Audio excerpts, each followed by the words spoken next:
eu fiquei sem destino. Depois que encerrou a campanha, conversei com alguns, falei assim: e hoje nós vamos para onde? 12 dias adorando o nome do Senhor, 12 dias exaltando o nome dEle, e quando se encerra da maneira que se encerrou e a forma que foi, não tem como não sentir saudade. Convido os irmãos a abrirem suas Bíblias comigo no livro de Ageu, capítulo de número 2.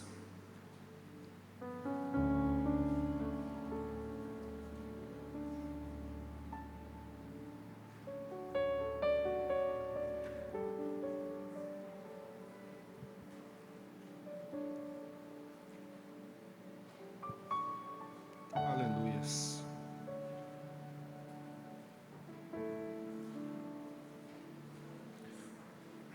Ageu, capítulo de número 2.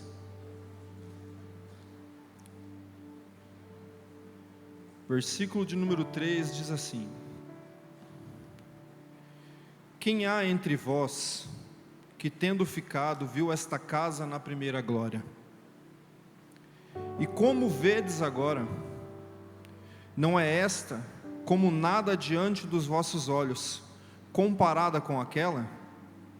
Ora pois, esforça-te, Zorobabel, diz o Senhor, e esforça-te, Josué, filho de Josadaque, sumo sacerdote, e esforça-te todo o povo da terra, diz o Senhor, e trabalhai, porque eu sou convosco, diz o Senhor dos exércitos, segundo a palavra da aliança que fiz convosco quando saíram do Egito.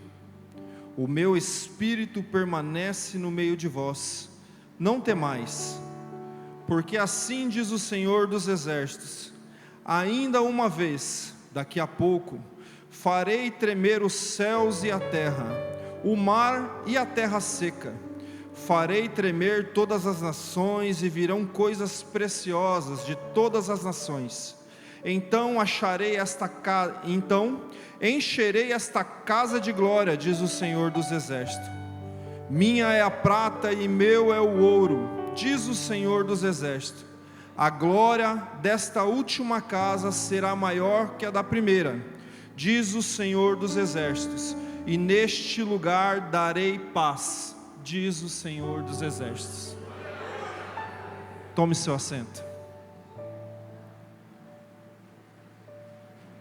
Irmãos, confesso que quinta-feira, quando o pastor Jefferson me mandou uma mensagem avisando que eu estaria aqui hoje, essa palavra ela veio de imediato ao meu coração e eu relutei.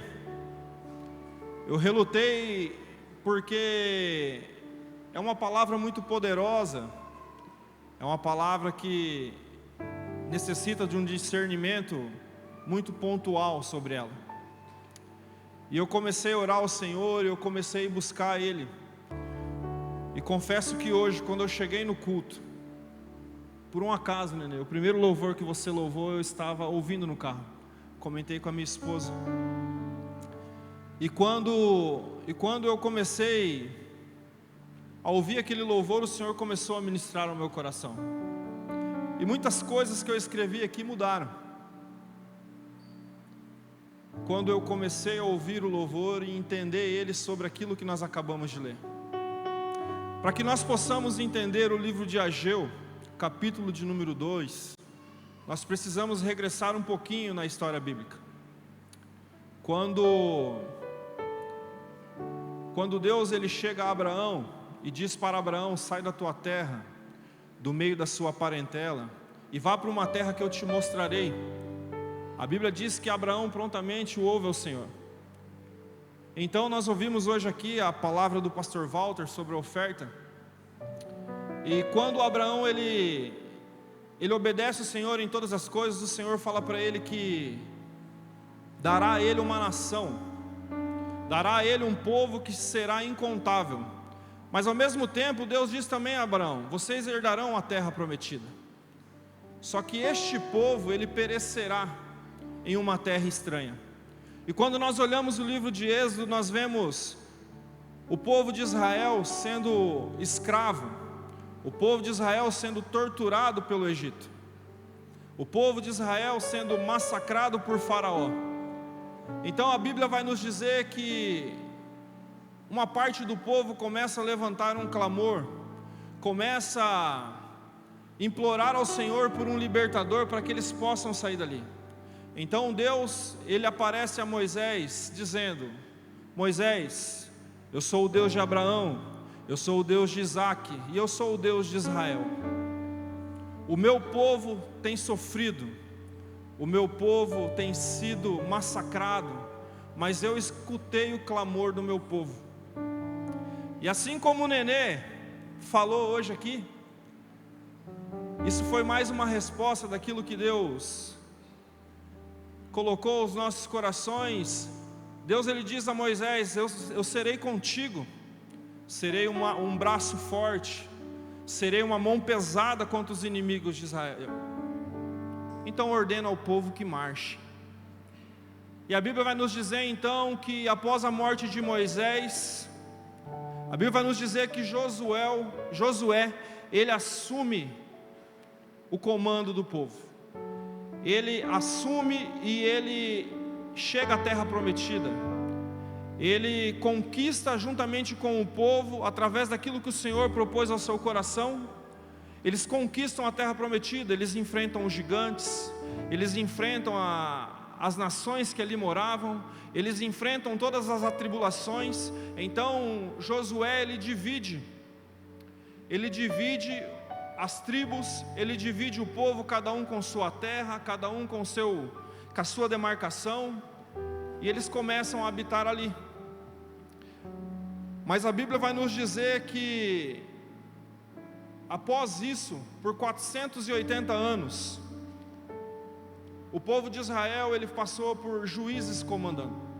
E o último dos juízes que esteve à frente da nação de Israel foi o profeta Samuel. Então o povo chega a Samuel e diz a Samuel: nós queremos um rei, porque nós vemos que todas as nações têm um rei. Para eles não bastava mais que o Senhor nosso Deus fosse sobre eles. Para o povo de Israel naquela época já não bastava mais que somente Deus fosse quem reinasse sobre aquele lugar. Então eles queriam se comparar com as nações que estavam à sua volta, e pedem ao Senhor um rei. Samuel tem uma conversa com Deus. Deus fala a Samuel e unge Saul, o primeiro rei sobre Israel. Um governo atribulado, um governo que por 40 anos passou por tribulações, dificuldades, até que chega um momento que Saul, ele morre. A Arca da Aliança já não estava mais com o povo de Israel. A Arca da Aliança estava em uma terra que não pertencia ao Senhor. Davi estava com a tribo de Judá e de Benjamim. Ele começa a trabalhar, ele começa a enfrentar os reinos, ele começa a conquistar a terra, até que chega um ponto que as outras 10 tribos, eles se auxiliam a Davi, eles se unem a Davi. E quando isso acontece, a Arca da Aliança já está no meio de Israel. A paz de Deus, a vontade do Senhor, o poder dele já está habitando novamente sobre o seu povo. E Davi se torna um rei temido. Davi se torna um rei que ele é temido sobre as nações que queriam enfrentar ou derrubar Israel.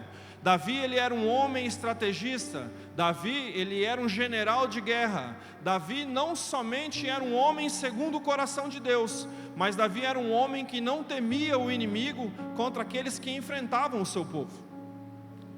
E a Bíblia vai nos dizer então que após esse reinado de Davi, que começa muito bem, mas não termina de uma maneira agradável ao Senhor, a Bíblia vai nos dizer que o seu filho Salomão então assume o trono. Eu já ouvi algumas pregações, eu já ouvi algumas pessoas falarem que o reino de Salomão, ele foi um reino pacífico, foi um reino onde não houve guerras. Por quê? Porque quem enfrentou as guerras, quem fez o povo temer a Israel foi o seu pai. Então, quando Davi ele entrega o trono a Salomão, ele entrega um trono poderoso, ele entrega um trono respeitado, ele entrega um trono onde todas as nações se curvavam e respeitavam Israel. Então, o papel de Salomão naquele momento era o quê? Era administrar aquilo que o seu pai lhe deixou. Quando Salomão começa a administrar, ele começa a exercer a função de um bom administrador, porque a primeira coisa que ele pede ao Senhor é sabedoria, porque ele sabia que sem sabedoria ele não conseguiria lidar com aquilo. Quando Salomão começa a reinar, Salomão começa a edificar as casas, Salomão começa a edificar os palácios, Salomão começa a exercer a fortaleza, começa a conquistar riquezas, e todos aqueles que chegavam a Salomão, eles o admiravam pela sua sabedoria e pela sua inteligência. A Bíblia vai nos dizer então que Salomão começa o início da construção do templo do Senhor. Quando Salomão ele começa a construir o templo do Senhor, ele pega o que tem de melhor. Salomão ele não vai escolher qualquer tipo de rocha. Salomão não vai escolher qualquer tipo de madeira. Salomão ele não vai escolher qualquer tipo de cobertura, qualquer tipo de piso. Salomão ele foi criterioso, porque ele tinha as condições. Deus deu a ele todas as condições de construir o maior e o melhor, o mais magnífico templo já construído ao Senhor. Pesquisadores hoje dizem que se fôssemos construir um templo igual ao que Salomão construiu nos dias de hoje, ele equivaleria a um valor de, no mínimo, 17 bilhões de dólares. Isso é para nós termos uma noção do quão grande e quão valioso era. Só que Salomão ele constrói esse templo. A Bíblia diz que Deus se alegrou muito. A Bíblia diz que o coração de Deus ficou muito feliz com tudo aquilo. Em 1 Crônicas, capítulo de número 5, vai dizer assim, que 2 Crônicas 5 vai dizer que na inauguração do templo de Salomão, quando os instrumentistas, quando a orquestra terminou de tocar a última canção, a Bíblia vai nos dizer que o Espírito do Senhor entrou sobre a casa, que todos aqueles que estavam em pé caíram, que quem estava dentro não conseguia sair, e quem estava fora não conseguia entrar, porque a glória de Deus desceu sobre aquele lugar. A Bíblia vai nos dizer então que o reinado de Salomão ele se encerra. Aqui nós começamos a entender o livro de Ageu. A Bíblia vai nos dizer então que Roboão, seu filho, ele assume o trono. Um reino devastador, um rei totalmente perdido, revoltado, um rei que não tinha a menor descrição de um homem de Deus. E quando ele assume esse trono, ele perde o poder em suas mãos, e o reinado ele é dividido em dois: o reino do sul e o reino do norte. O reino do norte, Samaria; o reino do sul, Jerusalém. E aí se dá início à queda. Quando Tiglat-Pileser, o terceiro rei da Síria, ele começa a sentir no coração um desejo de dominar os povos ao seu redor. Então ele começa a dominar, ele vai dominando tudo que tem ao redor da Síria. Aí ele começa a dominar os povos seguintes, ele vai caminhando, até que ele destrói as 10 tribos do reino do norte. Só que prove a Deus querer que o reino do sul permanecesse intacto. Deus quis que o reino de Judá permanecesse ainda de pé. Só que os reis que foram entrando à frente daquele povo, era um reino que oscilava, irmãos.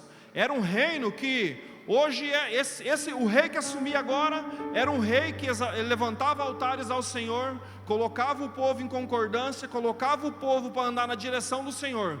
Porém, nos seus altos e baixos, quando esse rei falecia, o próximo rei que entrava, esse rei derrubava os altares, quebrava tudo que tinha referente àquilo que Deus tinha prometido, e começava a adorar outros deuses. E esse rei morria, entrava outro Deus, e outro rei, e assim ia, oscilando, até que o povo começou a se esquecer de Deus. até que o povo começou a se esquecer que Deus era aquele que tudo podia, Deus era aquele que protegia, começou a se esquecer que Deus era aquele que provia. Então, Nabonido, governador do rei da Babilônia, ele começa a destruir, ele começa a conquistar, ele começa a avançar com suas tropas, e ele vai destruindo tudo que ele vê pela frente. Joel vai dizer que o reino da Babilônia, o exército da Babilônia era como um exército de gafanhotos, porque onde eles entravam, eles destruíam tudo o que tinha, e a única coisa que sobrou foi Jerusalém.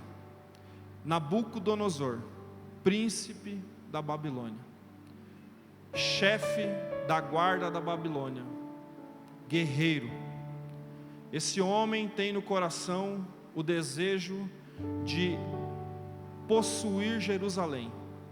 Então Nabucodonosor, ele vai com suas tropas, com seus cavalos, com seus guerreiros, e quando ele chega em Jerusalém, ele vê aquela muralha, ele vê aqueles muros gigantes,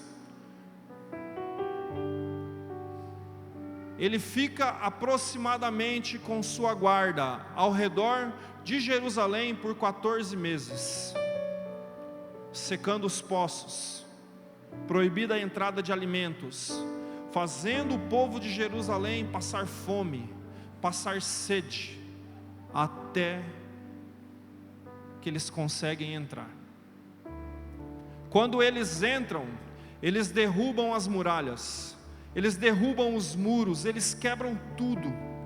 Eles entram no templo, eles destroem tudo. Eles mataram todos aqueles que entraram à sua frente, sem respeito, sem pudor. E é assim que o diabo faz, irmãos. O diabo, ele não tem pressa para destruir sua família. O diabo, ele não tem pressa para destruir a sua empresa. O diabo, ele não tem pressa para destruir o seu casamento. Ele fica ali de plantidão. Ele fica ali esperando, cortando os mantimentos, colocando pensamentos que não são de Deus, te afastando da presença do Senhor, te colocando distante da promessa, até que chega o ponto que ele vai lá e consome aquilo que ele quer. E a Bíblia vai nos dizer então que Nabucodonosor, ele destrói Jerusalém. Jeremias, os profetas contemporâneos da época, eles dizem que Nabucodonosor, quando ele entra em Jerusalém, ele derruba as muralhas, ele ateou fogo no templo que Salomão construiu, ele roubou todos os utensílios à adoração de Deus. 70 anos de cativeiro, 70 anos presos ao reino da Babilônia, 70 anos como escravos, sofrendo, 70 anos, irmãos, sendo humilhado. Um povo ficou 70 anos, mais 70 anos em cativeiro, até que Deus, ele levanta um homem chamado Ciro. E Ciro, quando ele ataca a Babilônia, quando ele domina aquele lugar ali, Isaías vai dizer assim: levantarei o meu ungido, Ciro. Quando Ciro assume o poder sobre Babilônia, a primeira coisa que Ciro faz é rasgar o decreto que dizia que o povo de Israel seria eternamente prisioneiros, que o povo de Israel seria eternamente escravos de Babilônia. E ele dá uma ordem: vocês estão liberados para voltar para a sua terra, vocês podem voltar para suas casas, vocês podem voltar para suas famílias, vocês podem voltar de onde vocês vieram e sejam felizes.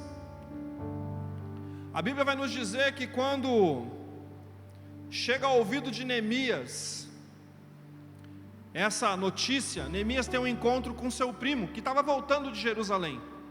E Neemias, quando vê o seu primo vindo de Jerusalém para encontrá-lo, que ele vê que o povo foi liberto, que estava todo mundo liberado para voltar para suas casas, Neemias chega feliz até seu primo e diz: e aí, como é que está? Como é que foi pisar na nossa terra de novo? Seu primo olha para ele e fala assim: rapaz, destruição total, os muros estão destruídos, os túmulos de nossos pais estão em ruínas, o templo do Senhor está acabado, não existe mais. E a Bíblia vai nos dizer então, irmãos, que uma tristeza ela entra no coração de Neemias, que Neemias fica profundamente triste, magoado com a notícia que lhe deu. Só que Neemias toma uma atitude diferente da atitude que muitos ali tiveram. Neemias, ao invés de reclamar, Neemias, ao invés de pegar e simplesmente sair da presença de Deus e falar assim: do que adianta? Neemias, ele se coloca numa posição de um homem de Deus. Neemias, ele se coloca na posição de um homem temente ao Senhor. A Bíblia vai nos dizer que Neemias orou e jejuou aproximadamente 4 meses. 4 meses Neemias ora, 4 meses aproximadamente Neemias jejua, até que ele tem um encontro com o seu Senhor.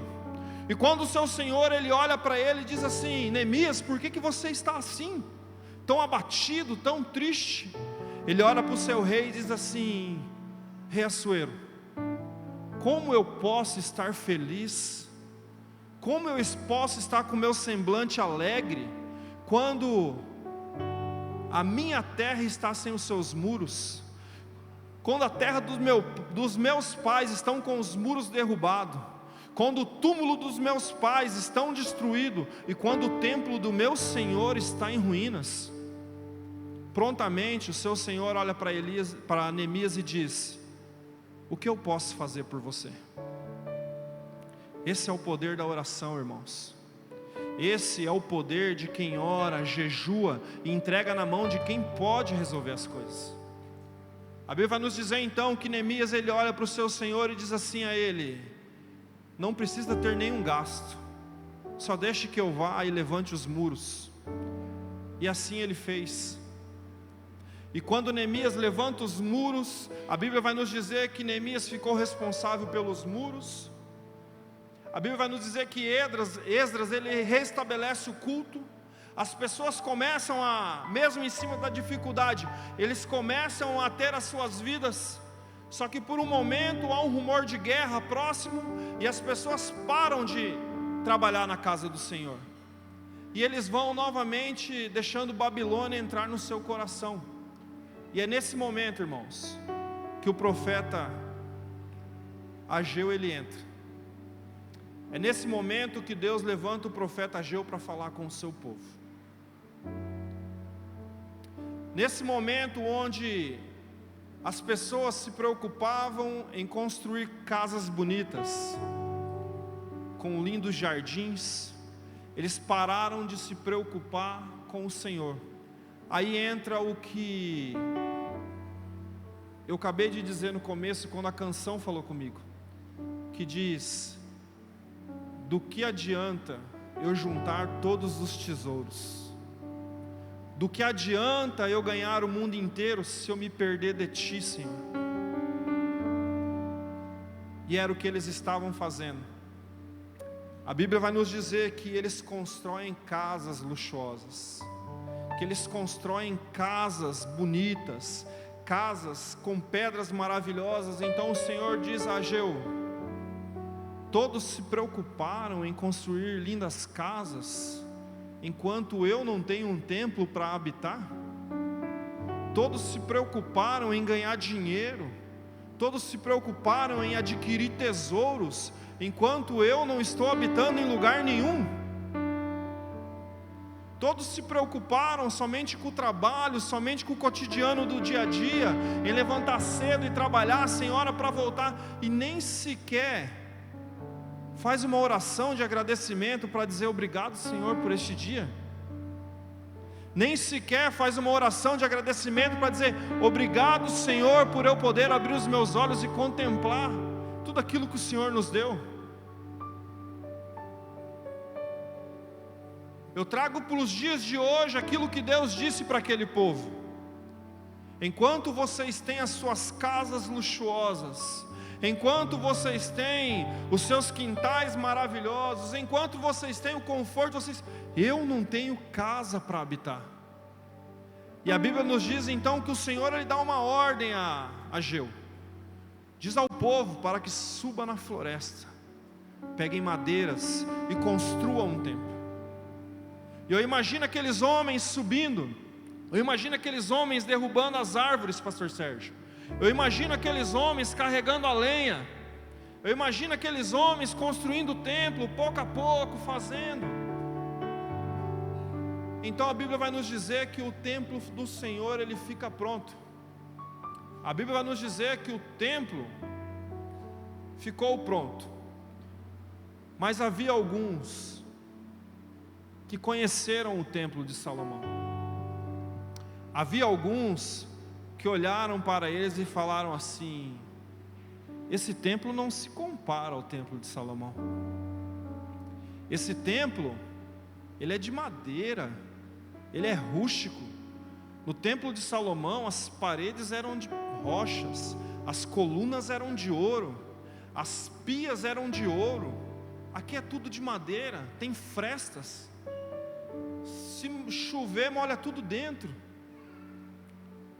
Aí Deus entra e diz: será porventura essa casa pior que a da primeira? Será porventura essa casa tão assim ruim do que a da primeira? Será que muitas vezes nós não nos julgamos demais? Será que para mim ser crente de verdade eu tenho que ser como no começo? Será que para mim ser crente de verdade, será que para mim adorar o Senhor na minha essência, eu preciso mesmo ser aquela pessoa que eu era no começo? Será que Deus não vai me aceitar do jeito que eu entrei aqui hoje? Será que Deus ele não vai olhar para mim, não vai olhar para minha família, não vai olhar para o meu casamento, não vai olhar para o meu trabalho? Será que eu tenho que preparar o cenário para que Ele venha? Será? Será que porventura essa estrutura que nós temos hoje, o templo do Senhor, você acha que ela não é suficiente para Ele habitar e reinar nas nossas vidas? Versículo 4 diz assim: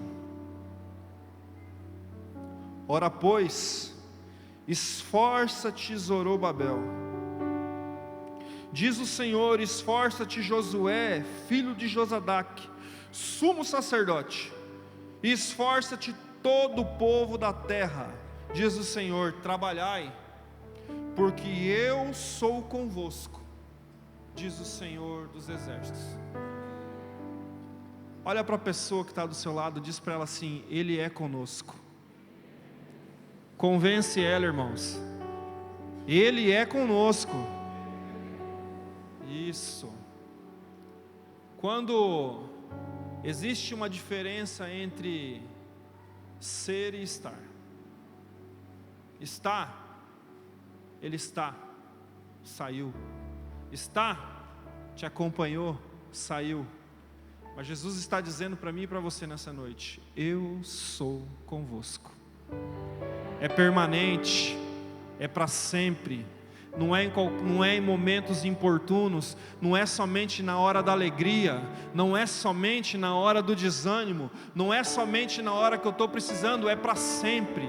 Eu sou convosco, eu sou contigo, eu estou contigo no momento da dificuldade, eu estou contigo no momento da alegria, eu estou contigo no momento que você mais precisa, no momento que você menos precisa. Eu sou contigo quando você se dispõe a ajudar alguém, e eu sou contigo quando você está precisando de ajuda.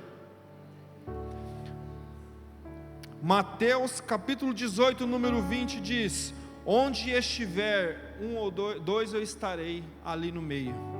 Mateus 28, 20 diz: eu estarei convosco até a consumação dos séculos. Por mais que você pense que está sozinho, por mais que você pense que Ele não está te acompanhando, por mais que você pense que você não vai ter força para suportar aquilo que está acontecendo, Ele te diz: eu sou convosco.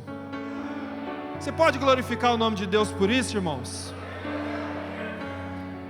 versículo de número 5, aqui ele diz: segundo a palavra da aliança que eu fiz convosco, quando vocês saíram do Egito, o meu espírito permanece no meio de vós, não temais. Você não entendeu, irmãos? Ele diz assim: não estarei a qualquer momento, não estarei a qualquer hora. O meu espírito não é um amigo, não é um desconhecido, não é a sua esposa, não é o seu pai, não é a sua mãe. É o espírito dele que está conosco, é o espírito dele que nos sustenta, é o espírito dele que nos acompanha. O meu espírito está no meio de vós. O meu espírito está nessa cadeira que está vazia. O meu espírito está lá no pessoal que mexe na mídia. O meu espírito está com os obreiros que estão intercedendo. O meu espírito está com os levitas que estão louvando. O meu espírito está com todo aquele que está adorando o nome dele. Não, irmão, você não entendeu. Se fosse um gol do Corinthians, se fosse um gol do São Paulo, se fosse um gol do Palmeiras, você estaria gritando, acordando seus vizinhos. Mas quando ele diz: o meu espírito está convosco, é motivo de glorificar, é motivo de agradecer, é motivo de adorar o nome dele. Aleluia! Não é qualquer coisa. Aleluia! Não é o seu salário que você ganha, não é o 13º que entra, não é um cliente importante que você fecha, é algo muito maior, é algo muito mais precioso, é o Espírito do Senhor, porque é o Espírito dele que nos guia, é o Espírito dele que nos consola, é o Espírito de Deus que nos orienta, é o Espírito de Deus que é o amigo do noivo, que está esperando a noiva, é o Espírito de Deus que nos leva para o caminho, é o Espírito de Deus que nos fortalece quando não temos força. Você não está entendendo. É o Espírito de Deus que nos levanta, que nos consola e que nos fortalece. É o Espírito de Deus que nos leva ao caminho, que vai nos levar ao céu. Aleluia, aleluia. O Espírito de Deus, irmãos. Aí ele vai dizer no capítulo 6 e 7 assim: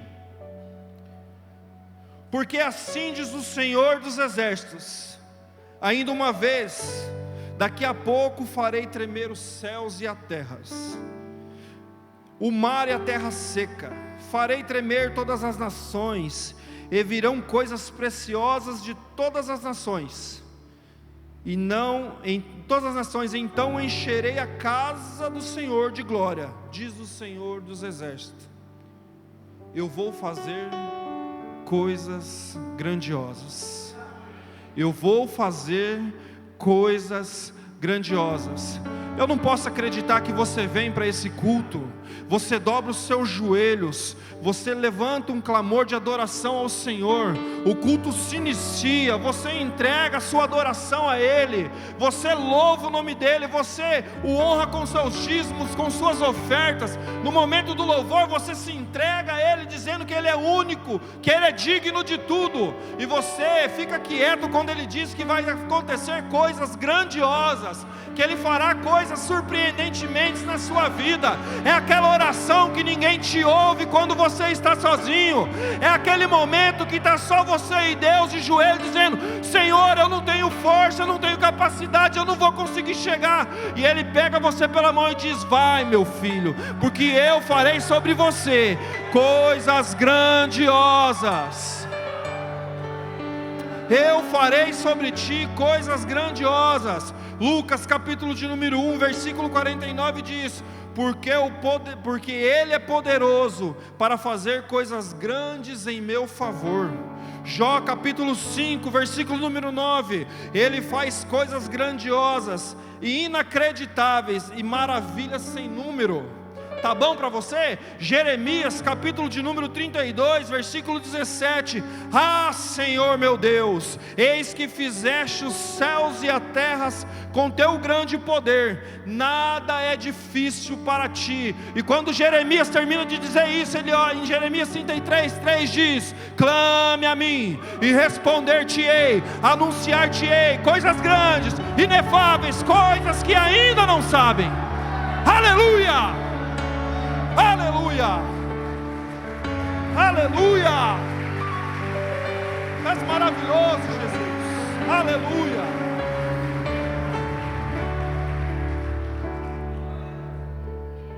Versículo de número 9 diz assim: a glória dessa última casa será maior do que a da primeira, diz o Senhor dos Exércitos, e neste lugar eu darei a paz. Neste lugar eu darei a paz. Você sabe o que é isso, irmãos? Eu comecei a refletir sobre tudo que o Senhor falou ao meu coração nesses 12 dias de clamor. Eu comecei a refletir sobre tudo que Deus falou ao meu coração sobre governo, tudo que Deus falou ao meu coração e falou à igreja sobre o governo do Senhor. E quando Ele diz assim: a glória dessa última casa será maior que a da primeira, e ali eu habitarei, e ali será um lugar de paz. Deus, Ele está dizendo para mim e para você assim: se prepare, sementes da fé, se prepare, homens e mulheres que aqui congregam, porque vocês orarão por pessoas que entrarão enfermos, vocês orarão por pessoas que entrarão pensando em suicídio, pessoas que entrarão pensando em tirar a sua própria vida desesperada, e quando elas entrarem neste lugar, que elas receberem um abraço na porta, que elas receberam um paz do Senhor, um bom dia no seu banco, quando elas sentirem um obreiro tocando no seu ombro, elas sentirão a presença de Deus, elas sentirão paz no seu coração, o espírito da morte sairá delas, o espírito da enfermidade sairá delas. Ninguém entrará por essa porta e sairá da mesma maneira. Ninguém entrará por essa porta e sairá da mesma maneira que entrou, porque quando nós entramos, nós podemos entrar por essa porta derrotados. Escute isso. Nós podemos entrar por essa porta cabisbaixo, sem perspectiva de vida, sem ânimo, mas quando nós entregamos a nossa vida ao Senhor, quando nós o adoramos em espírito e em verdade, nós podemos nos ajoelhar como derrotados, mas quando nós levantamos,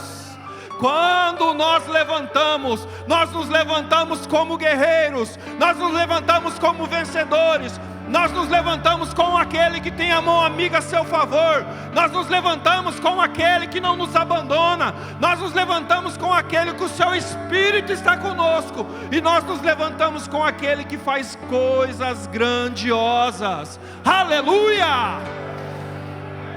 Aleluia! Se coloque de pé.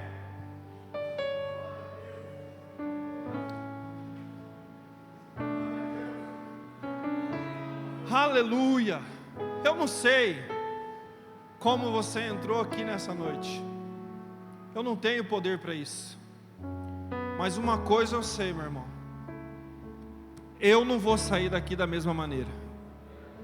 Uma coisa eu sei: aquele que é poderoso para fazer grandes coisas, aquele que é poderoso para me levantar no meu dia mais difícil, aquele que disse para mim que Ele está ao meu lado, aquele que disse para mim que o Espírito dEle habita comigo, aquele que disse para mim hoje que Ele fará grandes coisas, Ele irá comigo para minha casa, Ele irá comigo para o meu trabalho amanhã, Ele irá comigo nas escolas da minha filha na próxima semana, eu estarei com Ele, eu não vou abrir mão dEle, irmãos.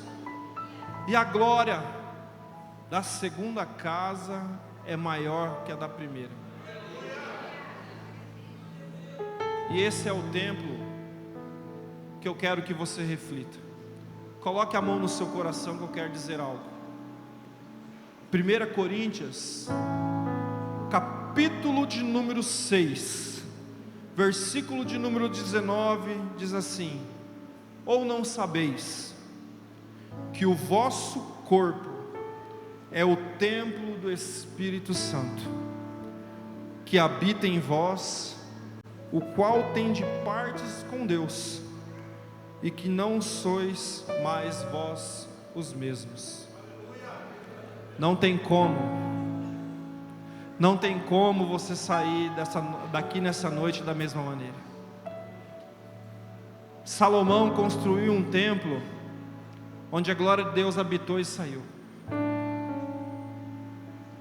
Ageu construiu um templo onde a glória de Deus habitou e por um momento saiu. Mas quando Cristo se entregou na cruz do Calvário, quando Cristo se entregou por mim e por você, quando Cristo ofereceu a sua vida como sacrifício pelos meus e pelos seus pecados, Ele disse que o seu Espírito estaria conosco. Ele disse: eu vou, mas eu vou deixar o Consolador. Paulo está dizendo: o templo de Salomão era bonito, o templo de Salomão era lindo, o templo de Ageu era de madeira, era simples, mas você é uma obra-prima feita pelas mãos de Deus. Você é uma obra-prima do próprio Deus. Você não é somente a imagem e a semelhança, você é o templo do Espírito Santo. Ele habita em vós, e vós não será mais os mesmos. Aleluia, aleluia. Vamos orar, irmãos. Oh Jesus, nós te adoramos, Senhor. Entrega a Ele esse momento de oração. Fale com Ele nessa noite. Nós te glorificamos, Senhor, porque Tu és poderoso e Tu és maravilhoso. Não há outro Deus como Tu. Não há outro digno de ser adorado. Não há outro digno de ser glorificado. Porque nós sabemos que Teu é o reino, Teu é a glória e Teu é o poder, Senhor. Não adianta, Senhor, nós acumularmos tesouros, não adianta nós acumularmos patrimônios, não adianta a nossa influência se nós não tivermos o Senhor conosco. Não adianta, Senhor, nós queremos dar um passo daquela maneira que nós mesmos conseguimos dar, Senhor. Nada eu serei sem Ti, Senhor. Só Tua presença é o que me basta. Eu Te levarei por onde eu for.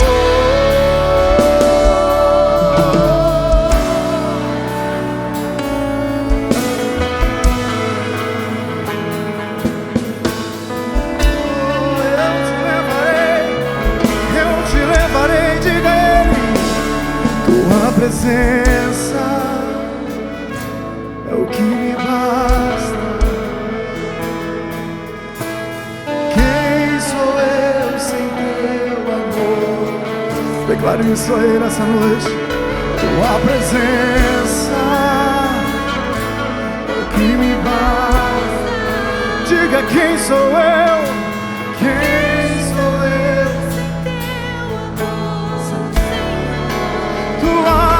Tua presença é o que me basta. Quem sou eu sem Teu amor, Senhor? Tua presença é o que me basta. Quem sou eu sem Teu amor, Senhor? Se eu não tenho a Ti, não tenho nada eu serei sem Ti. Só Tua presença é o que me basta. Eu Te levarei por onde eu for.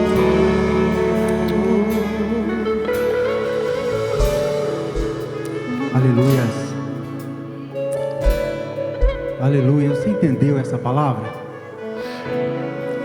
O objetivo do profeta Ageu era fazer o povo a reativar a construção do templo. Esse era o objetivo dele, do templo que já havia sido abandonado há tempo. Aí, trazendo para nós hoje, eu quero te fazer uma pergunta: como está o teu templo? Quanto tempo você já abandonou? Porque Deus não abandona. Quanto tempo faz que você não busca mais o Senhor? não ora, não lê a palavra. Como está o teu tempo? E eu não poderia terminar esse culto sem dar a oportunidade para você que nos visita nesta noite. Você que não é ainda cristão, você que nunca levantou as suas mãos e reconheceu o Senhor como teu único e suficiente Salvador.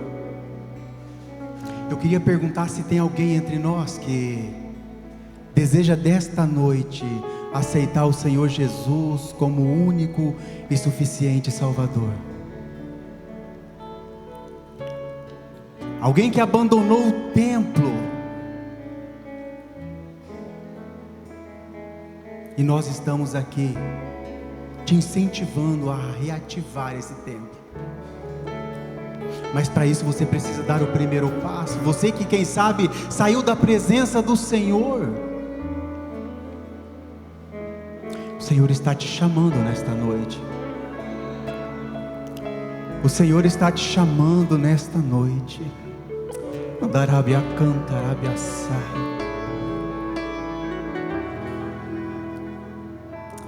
Andarabia cantarabia sai. Como está o teu templo? Como está o templo do Espírito Santo?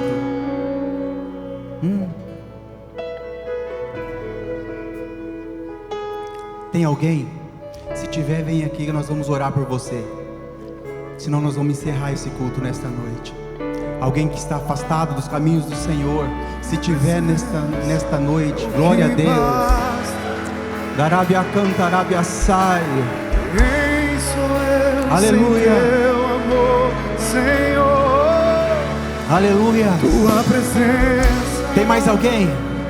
Andarabia canta, arabia sai. Se tiver, vem aqui na frente, querido. Nós estaremos orando pela sua vida. Darabia canta, arabia sai.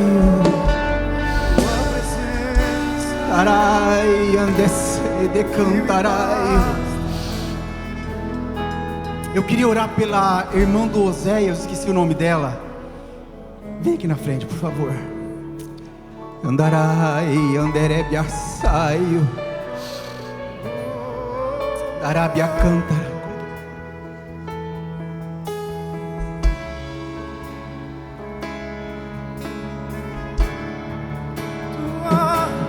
Tua presença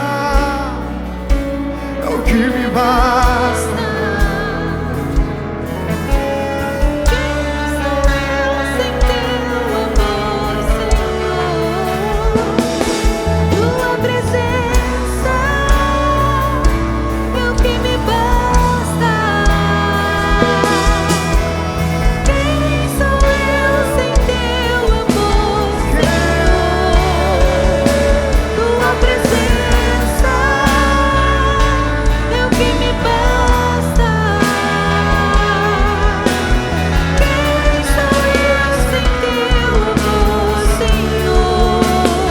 Eu não tenho a ti, não tenho nada, nada eu serei sem ti, Senhor. Só tua presença me basta. Eu te levarei. Estenda suas mãos para cá, querido Pai. Em nome de Jesus, Pai. Rabassou de canterebia saio. Em nome de Jesus, Pai, nós apresentamos, Pai, a vida desta irmã, Senhor, diante de Ti, Pai.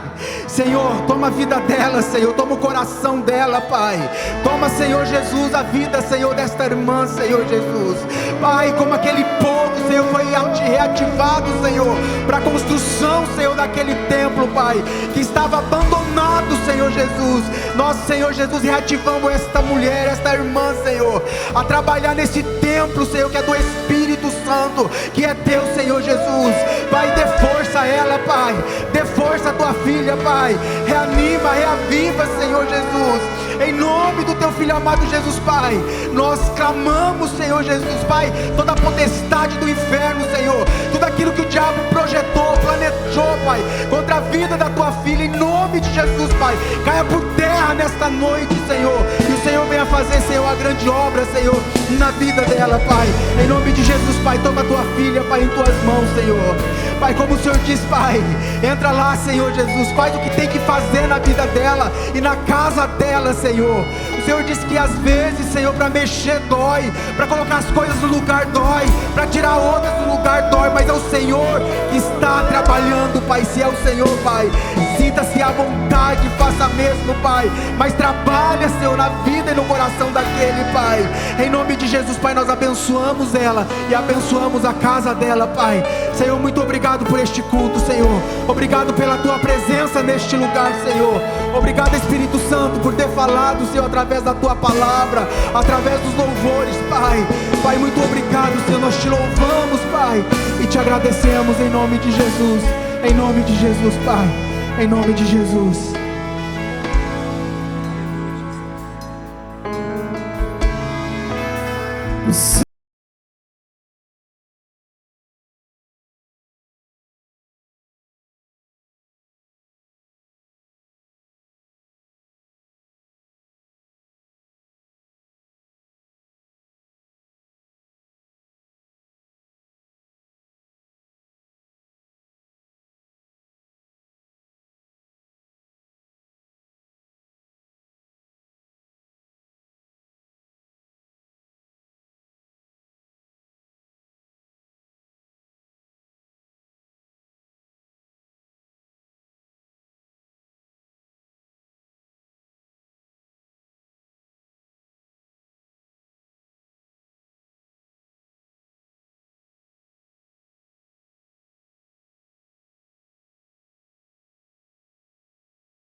Glória a Deus, glória a Deus. Irmãos, nós temos dois avisos. Primeiro é sobre a escola bíblica. Os irmãos têm o banner aí, põe por favor.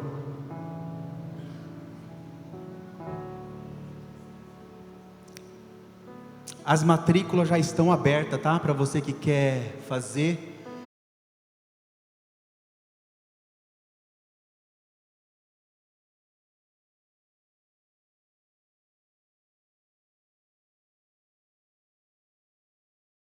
Ah, está lá atrás. Ela está ali atrás. Você que tem alguma dúvida, procura a missionária Cecília ali no final, que as matrículas já estão abertas, tá bom? Início das aulas dia 9 de fevereiro. As aulas é toda segunda-feira às 20 horas, tá bom? Então procura a missionária, está aqui o telefone dela. Você que queira e deseja conhecer mais do Senhor, faça a escola bíblica, a escola Casa de Maquir. Amém? Outro aviso é para os jovens. Tem jovens aqui? O retiro dos jovens vai ser no dia 20, 21 e 22 de fevereiro. Você precisa fazer a sua inscrição, porque vai ter uma camiseta, e você precisa passar o número da camiseta também, para poder confeccionar as camisetas, porque se você não fizer, deixar para a última hora, vai ter lá uma camiseta, você veste P, vai ter uma camiseta extra GG, ou você veste GG e vai estar lá uma camiseta P, vai ficar difícil para você usar, mas depois não pode reclamar, tá bom? Então faça a sua inscrição, dias 20, 21 e 22 de fevereiro, tá bom? O retiro dos jovens. Eu só não sei falar o nome que ele falou, mas é o retiro dos jovens. Outra coisa,